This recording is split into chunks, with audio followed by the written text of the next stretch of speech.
اس کو بیان فرماتے ہیں، وہ حدیث، وہ واقعہ اس حدیث کے لیے شان ورود کہلاتا ہے۔ تو اس حدیث کا شان ورود یہ ہوا کہ ایک صحابی ہر نماز میں اور ہر نماز کی کسی بھی رکعت میں سورہ فاتحہ کے بعد کوئی سورت پڑھتے اور سورہ اخلاص بھی پڑھتے۔ لوگوں کو یہ عجیب لگا، اللہ کے رسول صلی اللہ علیہ وسلم سے عرض کیا کہ اللہ کے رسول یہ صحابی ہیں، یہ نماز کی ہر رکعت میں کوئی بھی سورت پڑھیں لیکن یہ سورہ اخلاص ضرور پڑھتے۔ اللہ کے رسول صلی اللہ علیہ وسلم نے عرض کیا، صحابی سے پوچھا، دریافت کیا کہ بھئی کیا وجہ ہے کہ تم سورہ اخلاص پڑھتے ہو؟ ان صحابی نے عرض کیا، اللہ کے رسول مجھے اس سورت سے محبت ہے، مجھے یہ سورت بہت اچھی لگتی ہے۔ تو اللہ کے رسول نے اس موقع پر فرمایا، تمہاری یہ محبت تمہیں جنت میں لے جائے۔ پتہ چلا کہ سورہ اخلاص سے جو محبت کرے، یعنی اس کو کثرت کے ساتھ پڑھے، اس کے لیے پیارے آقا نے فرمایا یہ جنت میں جانے کا ذریعہ اور سبب بنے گا۔ اسی طریقے سے بزرگان دین کے تجربات میں سے ہے کہ کوئی بندہ اپنے گھر میں داخل ہو، جب باہر سے آئے اور 3 کام کر لے تو اس کے گھر میں کے رزق کی برکت جو کسی اس کی بدعملیوں کی وجہ سے ختم ہو چکی ہے، اٹھ چکی ہے، تو اللہ تعالیٰ اس کے رزق کی برکت کو لوٹا دے گا۔ پہلا کام یہ ہے کہ سلام کرے، چاہے گھر میں کوئی موجود ہو یا نہ ہو۔ دوسرا کام درود پڑھے، درود ابراہیمی جو نماز میں پڑھا جاتا ہے۔ اور تیسرا کام سورہ اخلاص پڑھے، یعنی قل هو اللہ احد کی سورت پڑھے، تو اس عمل کرنے کی وجہ سے اس کے گھر میں روزی اور رزق میں برکت ہوگی۔ یہ تو اس کی فضیلت تھی۔ اس سورت کے نزول کا سبب کیا بنا؟ میں نے بتایا تھا قرآن کریم کی کوئی آیت یا کوئی سورت کسی واقعے کے متعلق کسی وجہ سے، کسی ریزن سے اللہ تبارک و تعالیٰ کے پاس سے جبریل علیہ السلام کے واسطے سے پیارے آقا حضرت محمد مصطفیٰ صلی اللہ علیہ وسلم کے پاس آئے، تو وہ سورت اور وہ آیت اس واقعے کا یا وہ واقعہ اس سورت اور اس آیت کے لیے شان نزول ہوتا ہے۔ تو سورہ اخلاص کا شان نزول یہ ہے کہ جب پیارے آقا حضرت محمد مصطفیٰ صلی اللہ علیہ وسلم کو یہ حکم دیا گیا کہ وَأَنذِرْ عَشِيرَتَكَ الْأَقْرَبِينَ، کہ آپ کھلم کھلا دعوت دیجئے اور لوگوں کو ایک معبود، ایک مالک، ایک اللہ کی طرف بلائیے۔ چنانچہ پیارے آقا حضرت محمد مصطفیٰ صلی اللہ علیہ وسلم نے لوگوں کو بلایا، جمع کیا، فرمایا کہ تم جو ہے اتنے معبودوں کی عبادت کرتے ہو، ہر ایک کو تم نے خدا بنا لیا ہے، تمہارے یہاں پر یہ کہاوت تم پہ لاگو ہو گئی ہے، جتنے کنکر اتنے شنکر۔ اور یہی وجہ ہے کہ عرب کے اس دور میں تقریباً 360 بت تھے، مورتیاں تھیں، ہر ایک کی الگ، روزی دینے والا علیحدہ، بارش برسانے والا علیحدہ، اولاد دینے والا علیحدہ، بگڑی بنانے والا علیحدہ، مال و دولت دینے والا علیحدہ، اور کھیتی اور غلہ اور اناج کو اگانے والا ایک الگ معبود۔ ہر ایک کے لیے انہوں نے ایک الگ معبود بنا رکھا تھا، اور پیارے آقا ایک اللہ کی دعوت دے رہے تھے۔ تو ان لوگوں نے، مکہ کے لوگوں نے پوچھا کہ تم جس اللہ کی ماننے کی دعوت دے رہے ہو کہ ہم تمام اپنے باپ داداؤں کے طور طریقے کو چھوڑ کر اور 360 معبودوں کے آگے سر جھکانا چھوڑ کر ایک اللہ کے آگے سر جھکانے لگے، تو یہ تو بتاؤ تمہارا معبود اللہ کیسا ہے، کیا اس کا تعارف ہے، کیا اس کا پریچے ہے؟ تو ایسی صورت میں اللہ تبارک و تعالی نے اپنے تعارف کے لیے اس صورت کو نازل فرمایا، اور اس صورت میں اللہ تعالیٰ کے بارے میں بتایا گیا ہے، اور اس صورت میں اللہ کے بارے میں بتا کر یہ بتایا گیا کہ ایک مالک ہے، اور کسی ایک کو ماننے کو توحید کہتے ہیں، اس لیے سورت کو سورۃ توحید بھی کہتے ہیں۔ یہ اس کا شأن نزول ہو گیا۔ اب اس سورت میں 4 آیتیں ہیں، لیکن جانے انجانے میں ہمارا تلفظ صحیح نہیں ہوتا ہے۔ ہم اولاً تو پہلی آیت کا تلفظ کرتے قل واللہ احد، آپ نے قل واللہ احد کہا تو ایک حرف کو آپ نے کم کر دیا، اور قرآن کریم میں کسی حرف کو کم کر دینا یا کسی حرف کو بڑھا دینا یا ایک حرف کی جگہ دوسرا حرف پڑھ دینا یا کیا ہے کچھ زبر کی جگہ زیر پڑھ دینا، یہ ایسی غلطی ہے جس کی وجہ سے نماز بھی نہیں ہوتی، اور یہ غلطی لہنے جلی۔ قرآن کریم کے اندر غلطی اور مسٹک کو کہتے لحن، لہنے جلی ہے یعنی حرام ہے، بڑا ہی گناہ ہے۔ تو چنانچہ ایک غلطی ہوتی ہے قل هو اللہ احد، قل واللہ احد کہتے ہیں۔ اول تو دیکھو قل، قل اور قل، قل کے معنی آتے کہنا بڑے قاف سے، اور قل کے معنی کھا جاؤ، سب کھا جاؤ، قل واللہ احد۔ تو یہ بہت بڑا فرق ہے قاف اور کاف۔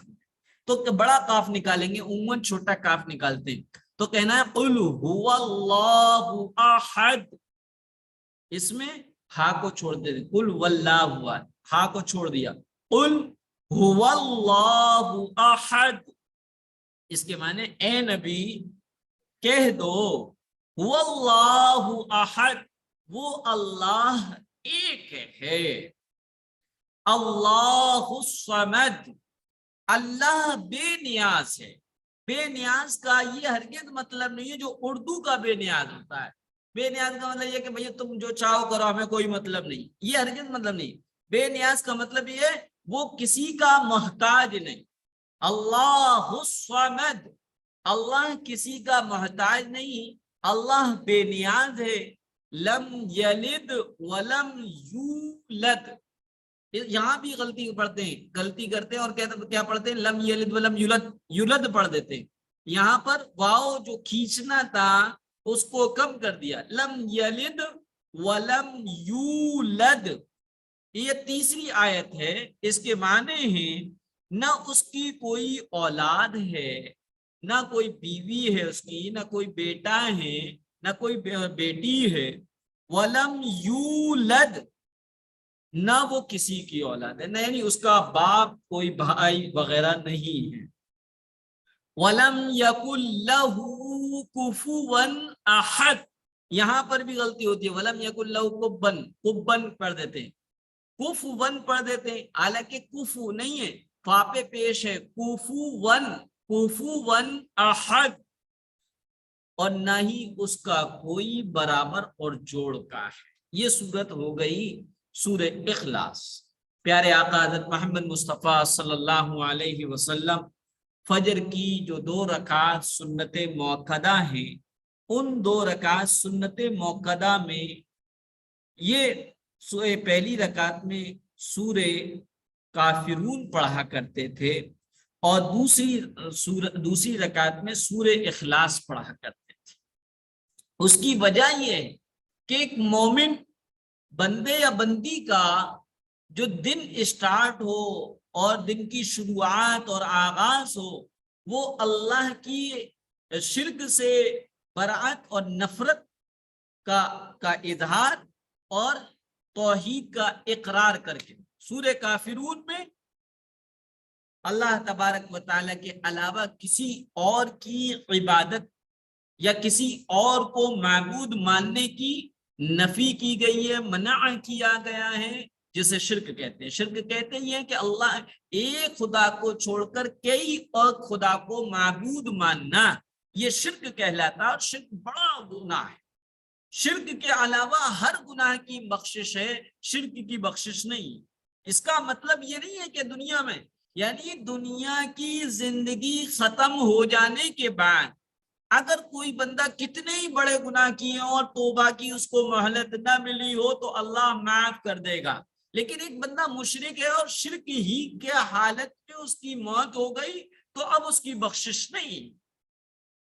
تو لیکن یہ ہرگز مطلب نہیں کہ ایک بندہ پہلے سے شرک کرتا تھا، دو چار خدا کو مانتا تھا، پھر اس کو ہدایت مل گئی اور اس نے اللہ کو ماننا شروع کر دیا اور اللہ سے توبہ کر لی تو اس کی توبہ قبول ہے. یعنی توبہ اور شرک کے علاوہ کہ ہر گناہ کی بخشش ہے، شرک کی بخشش نہیں ہے.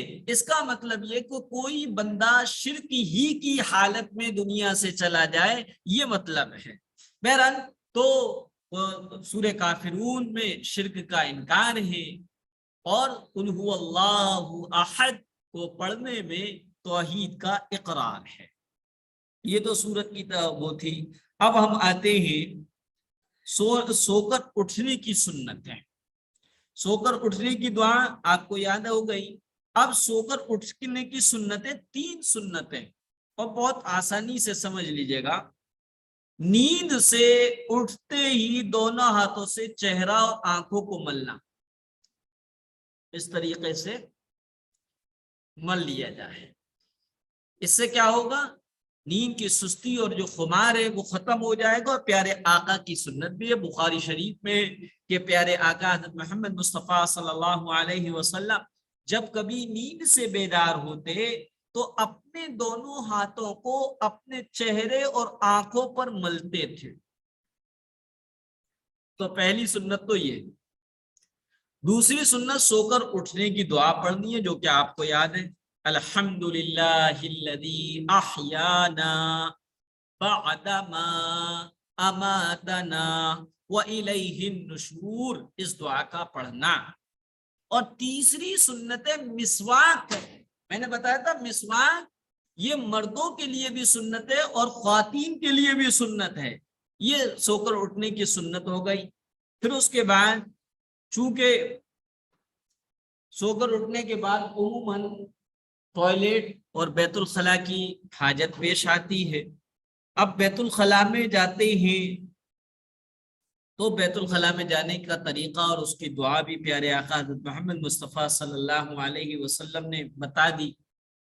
اور اس اہتمام کے ساتھ بتائی. ایک حدیث میں آتا ہے کہ جب اللہ تبارک و تعالی نے حضرت آدم اور حضرت حوا کے ساتھ شیطان کو زمین پر بھیجا تو شیطان نے غصے اور غضب کے عالم میں بھی اللہ تعالیٰ سے مانگا، کیونکہ شیطان جانتا تھا کہ اللہ تعالیٰ کے ہاں سے مانگ کر کوئی نامراد نہیں ہوتا ہے، کسی کی جھولی خالی نہیں رہتی بلکہ ہر ایک کی جھولی بڑھتی ہے اور ہر ایک اپنی مراد کو پہنچ جاتا ہے. تو اس نے دعا مانگی رب اجعلنی بیتن فی الدنیا، اے اللہ دنیا میں میرا کوئی گھر بنا دے جہاں میں رہوں سہوں. اس نے بہت ساری دعائیں مانگی تھی، بہت ساری فرمائشیں کی تھی. ان میں سے ایک ہے اس نے کہا تھا رب اجعلنی بیتن فی الدنیا، اے اللہ میرے لیے دنیا میں کوئی گھر مقرر کر دے جہاں میں رہا کروں. اللہ تعالیٰ نے فرمایا الحمام، یہ غسل خانے اور ٹوائلٹ جو ہیں شیطان کے رہنے کی جگہ ہے، لہذا سب سے اہم یہ ہے کہ ہم جب ٹوائلٹ میں جائیں تو سر ہمارا ڈھکا ہونا چاہیے. عام طور پہ اس میں سستی کرتے ہیں، جو دوپٹہ سر پہ ہوتا ہے اس کو گول کر کے گلے میں ڈال لیں. نہیں، سر ڈھانپا ہونا چاہیے. ہم اتنی پابندی کرتے ہیں کہ کھانے کے وقت تو سر ڈھانپ لیتے ہیں، حالانکہ آپ نے کھانے کی سنتوں میں سے کوئی سنت یہ نہیں پڑی کہ سر ڈھانپ کر کھایا جائے. حالانکہ خواتین کا چونکہ سر کے بال بھی ستر ہے، ان کو تو ستر وہ حصہ کہلاتا ہے جس کا ہر حال میں چھپانا ضروری. اتنا چہرہ، اتنے ہاتھ گٹوں تک ہاتھ اور ٹخنوں سے نیچے کے پاؤں، ان 3 پارٹس آف باڈی کو چھوڑ کر خاتون کا، عورتوں کا سارا بدن ستر ہے. تو بہرحال بچے ہوں خود ہم ہوں ٹوائلٹ میں جائیں تو سر ڈھانپ کر جائیں. اسی طریقے سے حضرت انس بن مالک رضی اللہ تعالیٰ عنہ فرماتے ہیں کہ رسول اللہ صلی اللہ علیہ وسلم نے فرمایا دیکھو ان بیت الخلاء میں جنات اور شیاطین وغیرہ آتے رہتے ہیں، تو تم میں سے کوئی اس میں جائے تو یہ دعا پڑھ لے. دعا کیا ہے؟ بسم اللہ اللہم انی اعوذ بک من الخبث والخبائث. ترجمہ کیا ہے؟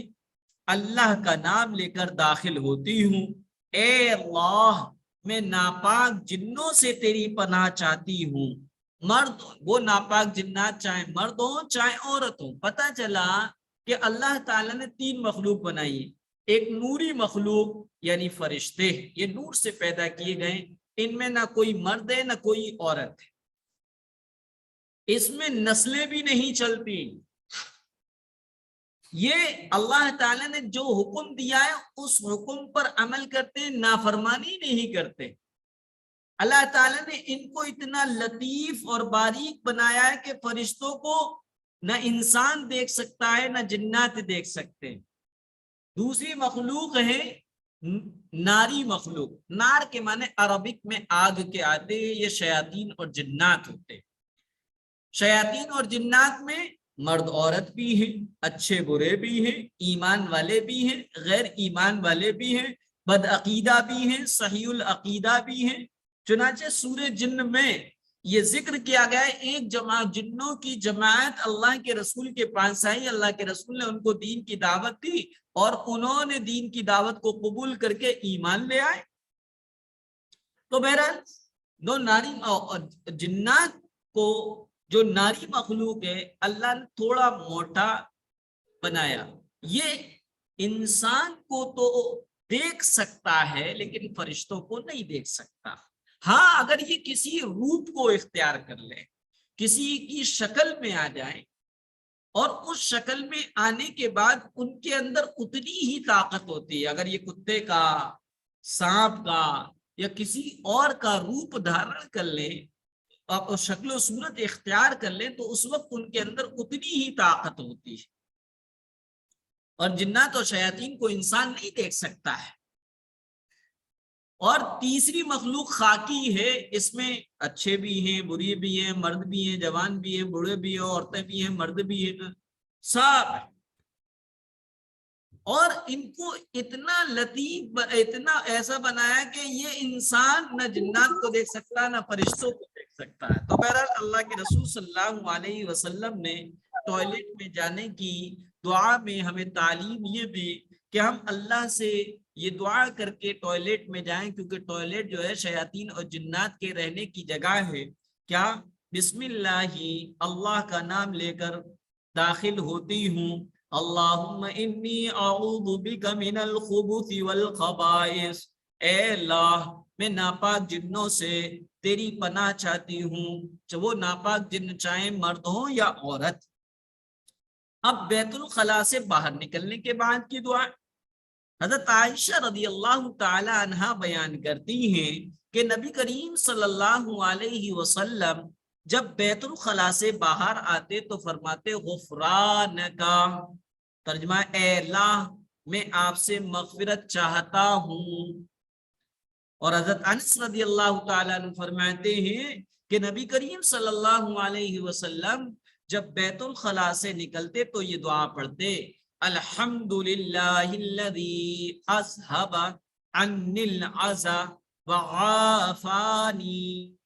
ترجمہ ہے تمام تعریفیں اللہ کے لیے ہیں جس نے مجھ کو تکلیف کو دور کیا، جس نے مجھ سے تکلیف کو دور کیا اور مجھے عافیت، راحت اور آرام بخشا. تو غفران کا اور الحمدللہ الذی اذھب عنی العزا وعافانی اس کو ملا کر پڑھا جائے تاکہ دونوں حدیثوں پر عمل ہو جائے. دوسرا یہ کہ واقعی اس دعا میں جس بات کا اقرار ہے وہ حقیقت میں وہ نعمت ہے اور اسی نعمت کا شکر کے طور پہ یہ دعا ہے. اگر ہمیں قبض ہو جائے اور لیٹرین نہ ہو تو کتنی تکلیف ہوتی ہے نا، اور جب ہمیں ٹوائلٹ پوٹی ہو جائے تو کتنی راحت ملتی ہے، آرام کی سانس لیتے ہیں، سکون کی سانس لیتے ہیں. تو اسی کو بتایا الحمدللہ الذی اذھب عنی العزا وعافانی کہ تمام تعریفیں اس اللہ کے لیے ہیں جس نے مجھ سے تکلیف کو دور کر دیا اور مجھے عافیت اور راحت بخشی۔ اب بیت الخلاء کی سنتیں، ٹوائلٹ میں جانے کی سنت، سر ڈھانپ کر جانا، بہت احتیاط کریں، سر ڈھانپ کر جائیں، بغیر سر ڈھانپے نہ جائیں۔ جناتی سحری اور جو ہو جاتے ہیں، اثر ہو جاتے ہیں، اس میں ایک اہم پوائنٹ یہ ہے کہ عموماً لوگ بغیر سر ڈھانپے ہوئے ٹوائلٹ میں جاتے ہیں۔ ٹوائلٹ میں سر ڈھانپ کر جائیں، پہلی سنت۔ دوسری سنت جوتا چپل پہن کر جانا، اٹیچ ہو تو بھی۔ تیسری سنت دعا پڑھ کر اندر جانا۔ اگر آپ کی ٹوائلٹ بالکل کلین ہے تو آپ اندر بھی جا کر پڑھ سکتے ہیں، اور اگر آپ کی ٹوائلٹ گندی رہتی ہے تو گندی جگہوں پر اللہ کا نام یا کوئی دعا یا کلمہ یا ذکر پڑھنا منع ہے۔ اس لیے ایسی کنڈیشن میں آپ باہر رہ کر دعا پڑھیں، پھر اس کے بعد اندر جائیں۔ پہلے بایاں پاؤں، لیفٹ پاؤں، لیفٹ پیر رکھے، پہلے بایاں پاؤں اندر رکھنا، اور قبلے کی طرف نہ منہ کرنا اور نہ پیٹ کرنا۔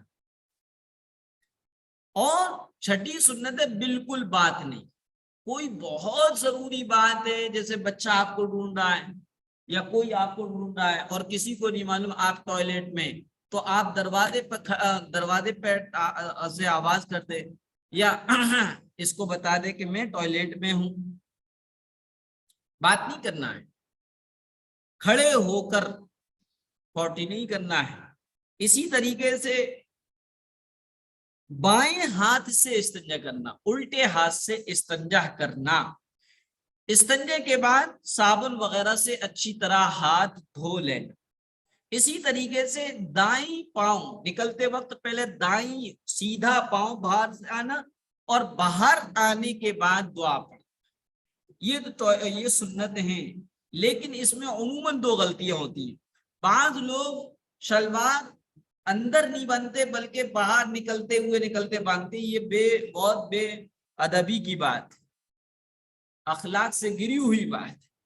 دوسرا یہ ہے کہ بعض لوگ کھڑے شلوار کو کھولا، وہ بعض مرتبہ وہ نیچے چلی جاتی ہے اور اس میں وہ گیلا بھی ہوتا ہے، ادار بند وغیرہ۔ تو سنت طریقہ یہ کہ جتنا کھولتے جائیں اتنا جھکتے جائیں، اتنا ہی کھولتے جائیں، جتنا جھکتے جائیں اتنا ہی سطر کھولتے جائیں، اور پھر اطمینان سے بیٹھ جائیں۔ یہ جو ہے بیت الخلاء کی سنتیں تھیں۔ اب ہم حدیث میں آتے ہیں۔ حدیثیں جو ہیں ہماری 10 ہو گئی تھی، 12 پتہ نہیں کتنی ہو گئی تھی، بہرحال اب ہم آگے چلتے ہیں۔ عبادات سے ریلیٹڈ حدیث ہے، سومو تصحو، یعنی روزہ رکھو صحت مند رہو گے۔ اسی طریقے سے روزے سے متعلق، عبادات سے متعلق ایک حدیث اور ہے، الصوم جنہ، روزہ ڈھال ہے۔ ڈھال اس جنگ کے اس سامان کو کہتے ہیں جو تیر اور تلوار کے وار کو روکنے کے لیے یوز اور استعمال کیا جاتا ہے۔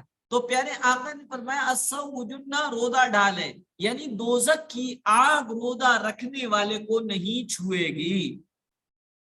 اسی طریقے سے معاملات سے متعلق حدیث ہے، التاجر الصدوق الامین مع النبیین والصدیقین والشہداء، سچا امانت دار بزنس مین تاجر نبیوں، صدیقین اور شہداء کے ساتھ۔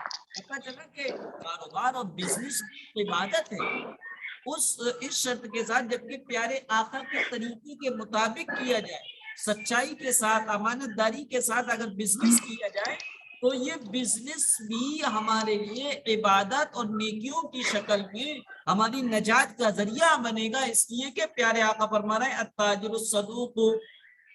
الصدوق الامین مع النبیین والصدیقین والشہداء، کہ سچا امانت دار بزنس مین اور تاجر نبیوں اور صدیقین اور شہداء کے ساتھ ہوگا۔ حدیث نمبر 17 اخلاقیات سے ریلیٹڈ ہے. لا يدخل الجنت نمام، اس کے معنی چغل خور جنت میں داخل نہیں ہوگا. چغلی لگانے والا، کسی نے اتنی مرچ مسالہ لگا کر بیان کر دی، کسی نے رسی کی بات کہی، انہوں نے رسی کو صاف بنا کر پیش کر دیا، تو یہ چغل خور. تو اللہ کے رسول نے فرمایا لا يدخل الجنت نمام، کہ چغل خور جنت میں داخل نہیں ہوگا. یہ معاشرت سے ریلیٹڈ ہے. معاشرہ اس سے تباہ و برباد ہو جاتا ہے. چغل خور اگر گھر میں پیدا ہو جائے یا سماج میں یا محلے میں پیدا ہو جائے یا خاندان میں پیدا ہو جائے تو وہ خاندان ٹوٹنے اور بکھرنے لگتا ہے. اسی طریقے سے معاشرت سے متعلق ہے ایک حدیث، رضا ربی فی رضا الوالد، اللہ تعالیٰ کی خوشی والد کی خوشی میں. ہم سب سے بڑی کوتاہی ہوتی ہے کہ فطری طور پہ ہم ماں کے فیور کرتے ہیں اور باپ کی محبت ہمیں نظر نہیں آتی. حالانکہ اسلام تو یہ کہہ رہا ہے کہ ماں اور باپ دونوں ہماری آنکھوں کی طرح ہے. ہمیں جیسے دونوں آنکھیں پیاری، اسی طریقے سے ہمیں ماں بھی پیاری ہونا چاہیے، ہمیں باپ بھی پیارا ہونا چاہیے.